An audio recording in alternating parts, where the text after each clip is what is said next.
আজকের কবিতা উলোপি। কবি সুজান মিঠি।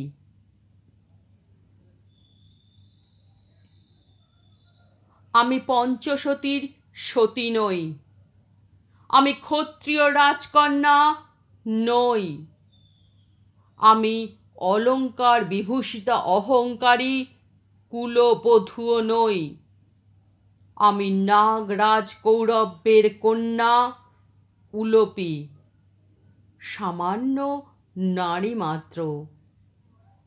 আমার পতি সুপর্ণনাগকে গরুর যখন হত্যা করল, তখন আমার পরিচয় হলো বিধবা রমণী। অথচ আমার শরীরের সদ্য যৌবন যে সেই বৈধব্যের দাস নয়। আমার শরীরের প্রত্যেক উত্তেজনার কেন্দ্রে যে লুকিয়ে থাকতে পারে গোপন ইচ্ছে, মাতৃত্বের জন্যে যে ছটপট করতে পারে আমার গর্ভ, আমার হৃদয়, তা বুঝতে চাইল না কেউ।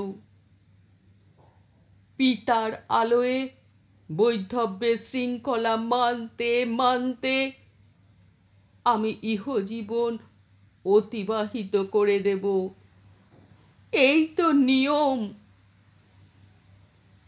কিন্তু হঠাৎ সেদিন গঙ্গা বক্ষে দেখলাম এক অপূর্ব জ্যোতি, চারিদিকে আলো হয়ে আছে মা গঙ্গার সব স্রোত। কি অপূর্ব সুষমা সেই আলয়! মুহূর্তেই সদ্য যৌবনা আমার শরীরের উত্তেজনার সব কেন্দ্র একত্রিত হয়ে গেল। সেই আলোর উৎসের কাছে গিয়ে নতজানু হয়ে ভিক্ষা করল, আমায় কিছু দাও গো ঋষি। তুমি আমার বাড়ানো হাতে হাত রেখে বললে, কিন্তু আমি যে বিবাহিত। দ্রৌপদী আর জ্যেষ্ঠ ভ্রাতার সঙ্গম দেখে ফেলার অপরাধে ব্রহ্মচর্যে এসেছি। তবুও তোমার এত রূপ, আমি মুগ্ধ হয়ে গেছি নাগকন্যা। আমি তোমার হাত আমার আগুন বুকে নিয়ে বললাম, বিবাহ করবে আমায় হে দেব। তুমি বোধহয় তখন হৃদয় আর কর্তব্যের দোলাচলতায় দোদুল্যমান ছিলে। কর্তব্য তোমার কাছে শ্রেয় মনে হলেও আমার রূপ তোমাকে স্থির থাকতে দেয়নি। আমার পিতার অনুমতি নিয়ে তুমি আমাকে স্বীকৃতি দিলে। পাণ্ডু রাজার পুত্র তৃতীয় পাণ্ডব আমাকে স্ত্রীর স্বীকৃতি দিল। আমি সারা রাত আমার শরীরে তোমার উত্তাপ জড়িয়ে রাখলাম, তোমার চরণে নিজের ইচ্ছা সমর্পণ করলাম। প্রভু, সন্তান চাই আমার। আমার কাঁধে, কটিতে, পায়ের আঙ্গুলে তোমার যৌনতা আর করুণা রেখে পরদিন তুমি নিশ্চিন্তে বিদায় নিলে। আমার অক্ষত্রিয় অনার্য শরীর তোমার যৌনতা মিটিয়ে তোমাকে কর্তব্যে ফিরিয়ে আনলো। তুমি ব্রহ্মচর্যে এসে এমন অনাচার আর করতে পারো না। আমি রয়ে গেলাম দ্বিতীয় স্বামীর স্মৃতি নিয়ে পিতৃগৃহে। কিন্তু ঠিক এরপর লোকমুখে শুনলাম তুমি ব্রহ্মচর্য ছেড়ে চিত্রাঙ্গদার অপরূপ লাবণ্যে মুগ্ধ হয়েছ, আশ্রয় নিয়েছ তার পিতার রাজগৃহে। লোকমুখে আরও শুনলাম, এর বেলায় কোনো কর্তব্যে তোমার কোনো ত্রুটি নেই, কারণ চিত্রাঙ্গদা ক্ষত্রিয় বংশোদ্ভূতা। তুমি তার পিতাকে তোমার সন্তান উপহার দিতে চাও। সে অবশ্য আমাকেও দিয়েছ, তুমি না জানলেও দিয়ে গেছো আমাকে। তোমার শুক্রাণু, তোমার বীর্য, তোমার বংশ আমার ইরাবান। আমি ওকে ভীষণ দৃঢ়তায় যুদ্ধের অগ্নিবর্ণ চিনিয়েছি, ওকে ক্ষত্রিয়র ধর্ম শিখিয়েছি।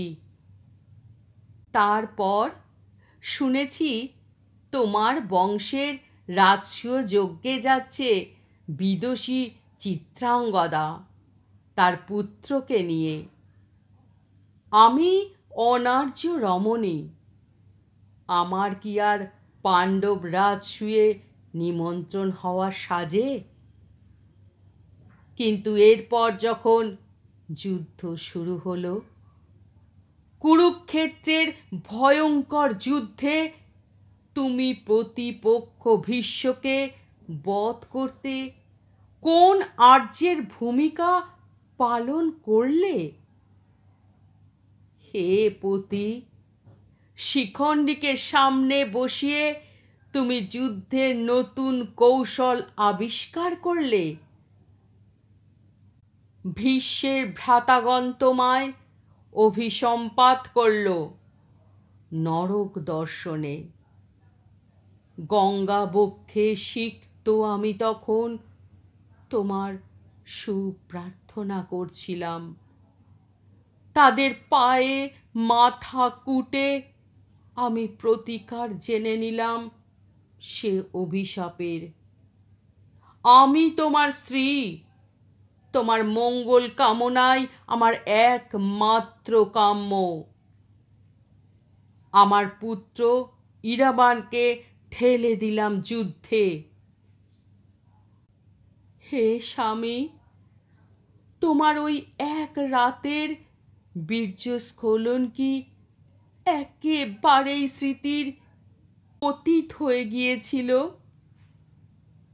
না হয় তাতে তোমার প্রেম ছিল না। বারবার প্রমাণ করতে হলো ইরাবানকে যে সে তোমার সন্তান। পুত্রের পরিচয়ে তুমি তাকে যুদ্ধের অনুমতি দিলে ঠিকই, কিন্তু একবারও কি বুকে টেনে নিয়েছিলে তাকে? নাওনি। যুদ্ধ করতে করতে তার মৃত্যুতেও নাওনি। আমার শেষ আশ্রয় ছিন্ন হওয়ার পরেও তোমার নরক দর্শনের অভিশাপ মুক্ত করতে ছুটে গেছি মণিপুর। তোমার ভীত সন্তান বব্রুবাহনকে উত্তেজিত করে তোমাকে অভিসম্পাত থেকে মুক্ত করতে তোমার সেই পুত্রের হাতে মৃত্যু ঘটিয়েছি। চিত্রাঙ্গদা এসে আমাকে অনার্য বলে অপমান করেছে। সঞ্জীবনী নাগমণি ছুঁয়ে তোমার প্রাণ স্পন্দন এনেছি আমি। কিন্তু ঠিক এইবার তোমার চেতনা প্রস্ফুটিত হয়েছে। তুমি আমার মতো অনার্য রমণীকে দেবী বলে সম্বোধন করেছ। হায় রে ভাগ্য, স্ত্রীর অধিকার পেতে চেয়ে আমি হয়ে গেলাম তোমার দেবী। তুমি আমাকে হস্তিনাপুরে নিয়ে গেলে, চারিদিকে কত প্রজা তোমার জয়গান গাইল। তোমার স্ত্রী দ্রৌপদী আমার কাছে কৃতজ্ঞতা জানালো। সবাই তোমার এত স্ত্রীর মধ্যে আমাকেও একজন জানলো, কিন্তু তোমাকে আর এক মুহূর্ত আমি পেলাম না।